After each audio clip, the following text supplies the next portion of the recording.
everyone. Azadi. That's the watchword of the time, the catchphrase of the moment, the slogan for the future. Azadi, freedom, fascism, fiction. That is the book that we are into today in this video. I would say read it now or never. This is the demand of the time. Published in September 2020 by my favorite writer ever, the artivist. I hope you guys are familiar with the name. Of course, Arundhati Roy. I got that book last week and I took almost 1 week to complete it. It's not that big a book in page numbers, but it's a book very much loaded and pregnant with many issues that need to be addressed at the present moment. Talking about this book, this is a collection of 9 essays and speeches Arundhati Roy has given recently, that is from 2018 to 20. At various podiums, and it talks about myriad forms of Azadi, ranging from Azadi of a writer, moving along the importance of Azadi in a fascist regime, and ending with Azadi when you're so very locked in by a pandemic. On to the very chant of Azadi, it began in the Kashmir Valley, or that is how we came to know of this particular slogan, this chant. We also got to listen to it from Kanhaiya Kumar from JNU in 2016. This chant is also a poem which Kamala Bhasan, a feminist activist, recited at a 1991 conference at Yadavpur University, Kolkata. This poem was a cry against patriarchy, and the poem goes like this: मेरी बहनें मांगे आज़ादी, मेरी बच्ची मांगे आज़ादी, नारी का नारा आज़ादी. So it has got this particular slogan, cry has got a feminist leanings. It is also a slogan of Iranian revolution. When we're thinking about the etymology of the word Azadi, it's a Persian word which later on got mingled with Hindi and Hindustani, and it became an Urdu word as such.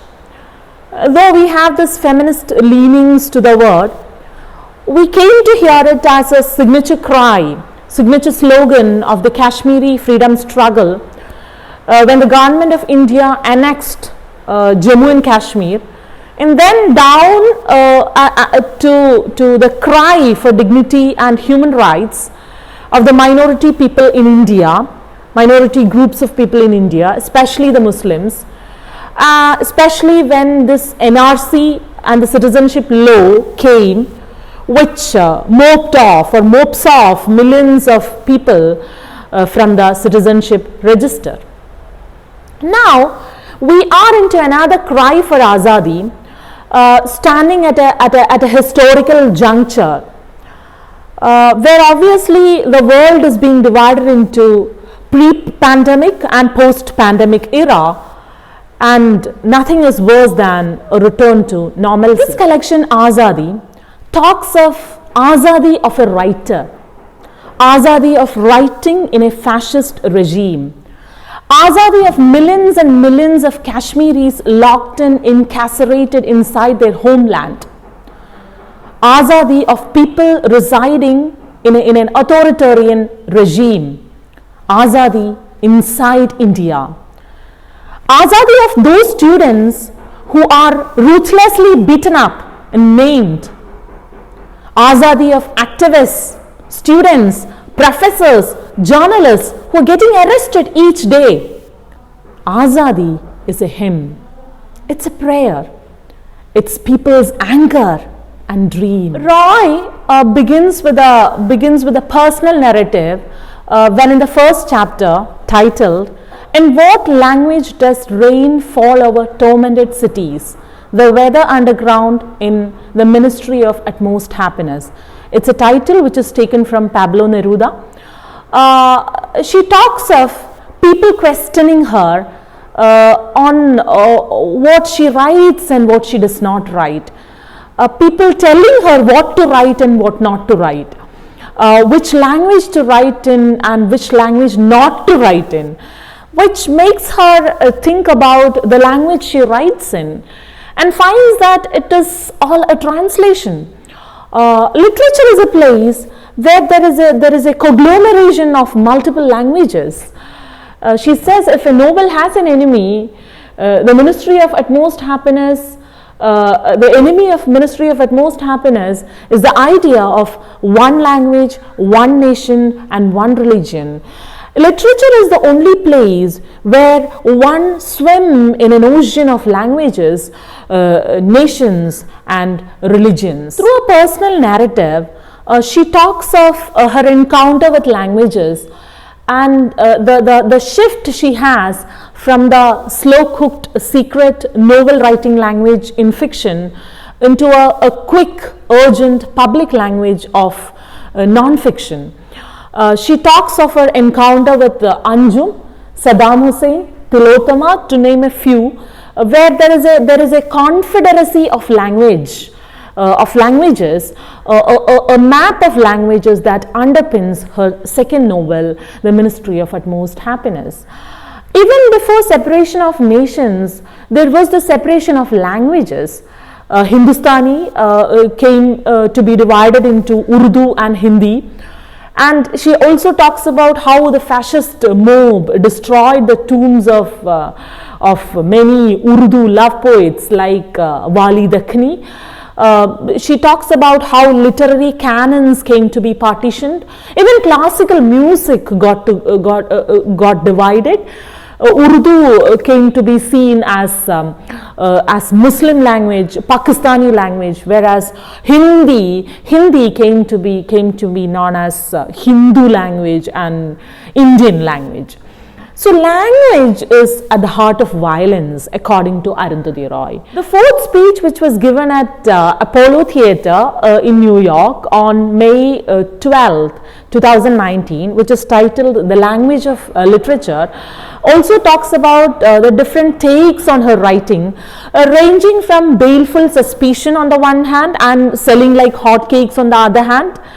She says that the place of literature is something which is built by writers and readers, fragile somewhere and indestructible somewhere. And it's inside literature. It is in literature that you have a shelter. It's literature that provides shelter of all kinds.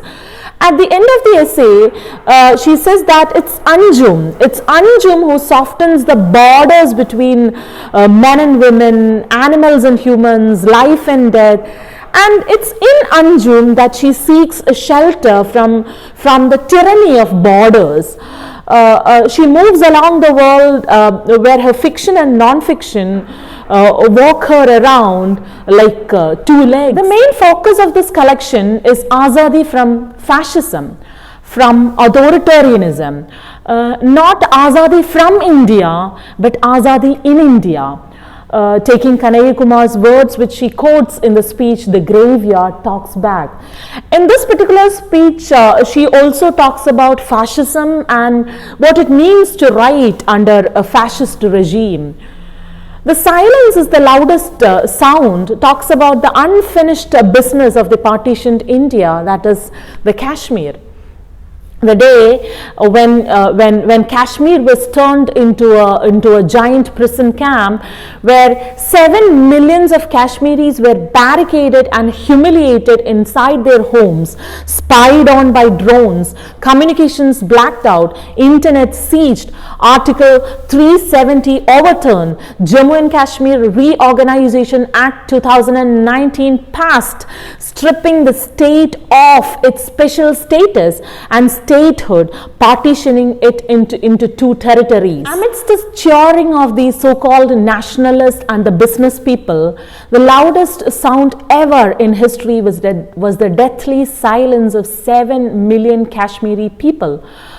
Tracing the history of Kashmir, she describes the Pandits and Muslims getting murdered, ending up in refugee camps, government not attempting to solve their issue and using their religious sentiments to fuel a nationalistic narrative. when the whole of Kashmiris were incarcerated, the Prime Minister Modi was boasting of his achieving one nation, one constitution by the Kashmir move. Now this has extended to the whole of India, where lynchings, arrests, murders have become the order of the day. She talks about the flagrant, the open and the non-spontaneous nature of violence in the country, the arrests and murders of writers, lawyers, journalists, activists who had voiced against this authoritarian regime. She talks about the chameleon-like, the millipede-like RSS walking into the hell with millions of legs burrowing its way into every institution in our country. Election season in a dangerous democracy. The second chapter talks about how in India to belong to a minority is a crime. To be murdered is a crime. To be lynched is a crime. To be poor is a crime. To defend the poor is to plot to overthrow the government. Every day, every moment, we see civil rights activists getting arrested. Divide and rule plus divert and rule. That was the policy, that is the policy of the government.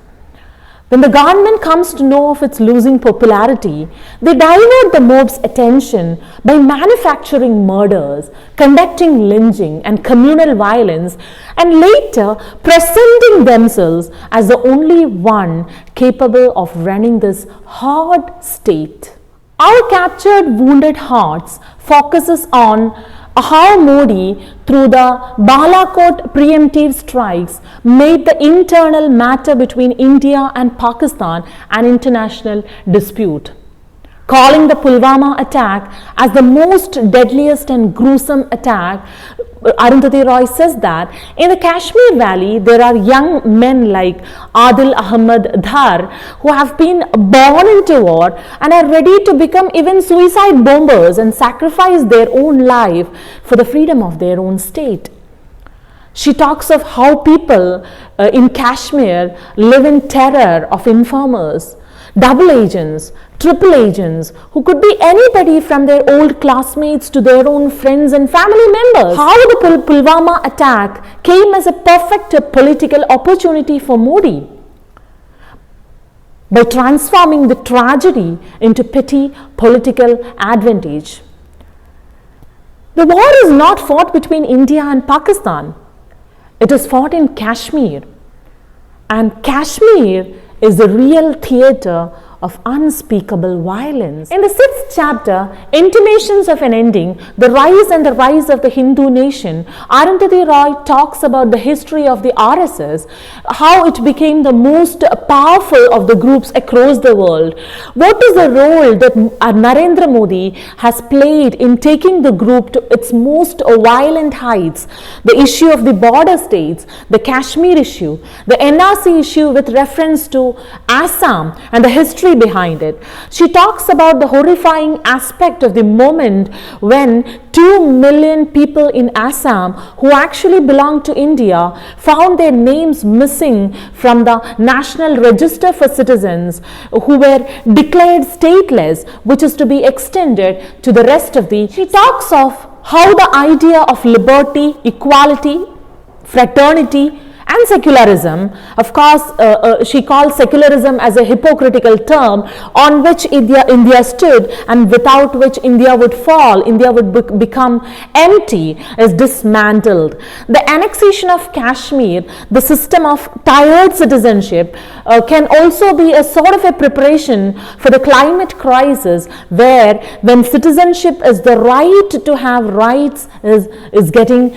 denied. It also talks about demonetization, GST, building of the Ram Temple, which has turned out to be a reality now, creating a divide between the minority groups who themselves do have a casteist division of their own in order to secure the Dalit votes. There is a sharp increase in the atrocities against the minorities, especially Dalits and Muslims, lynchings and public floggings becoming a routine thing. The book ends with a chapter on pandemic, titled A Pandemic is a Portal, where she talks of the unseeable, undead, unliving globes dotted with suction pads waiting to fasten themselves onto our lungs. She's talking about a present where the whole of the world is living in fear, expecting miracles on the one hand and submitting to signs on the other hand, locking down humans in their own countries, in their own cities and inside their homes. A pandemic which has mocked the immigration controls, biometrics, digital surveillances and all other kind of data and analytics, and has struck hardest in the richest and most powerful nations of the world, bringing the engine of capitalism to a juddering halt. Arundhati Roy points out that if this was really a war, who would be better prepared for it than the United States? If it were not for masks, for swabs, gloves that the frontline soldiers needed, but guns, smart bombs, bunker busters, submarines, fighter jets, nuclear bombs, etc., would there be a shortage? She also talks of how Narendra Modi, our Prime Minister, reacted to the virus. How, when the virus was slowly spreading into the sinews of India, Narendra Modi was very much busy with the RSS, with creating the register for citizenship, welcoming Donald Trump in sports stadium, in unleashing all sorts of violence in the country, Hindu nationalistic campaigns, armed mobs attacking Muslims in Delhi, houses, buildings burned, people getting killed, people getting arrested, people getting moved to refugee camps. When the lockdown was declared, our Prime Minister, when he was so very busy, so very engaged in telling our citizens to come out of their balconies and ring bells and to bang pots and pans, men jumping into barrels of sacred cow dung, cow urine drinking parties were going on. On the other hand, he was very busy exporting protective gear, respiratory equipments to other countries instead of keeping it with us. The lockdown exposed India to the world. Migrant workers were driven out. Hungry and thirsty people who did not have anywhere else to go began marching to their villages on feet, only to meet their death, beaten by the police, hosed down with chemical sprays. This virus was even used to stigmatize a group of people, demonize Muslims. It also made the mighty kneel. We are at a rupture.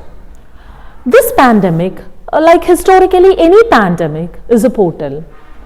We need to break with the past and imagine the world anew. And when the new world emerges, what are we to do? Would that world be optimistic, or do we have to watch it out with pessimism? What are we going to do? What are we going to leave behind? What are we going to drag with us? Would this transition to another world be easy for us? Let's just sit about it and think about it, and after reading the book, please do comment your idea regarding the new world that we are heading to in the comment box below. Thank you for listening.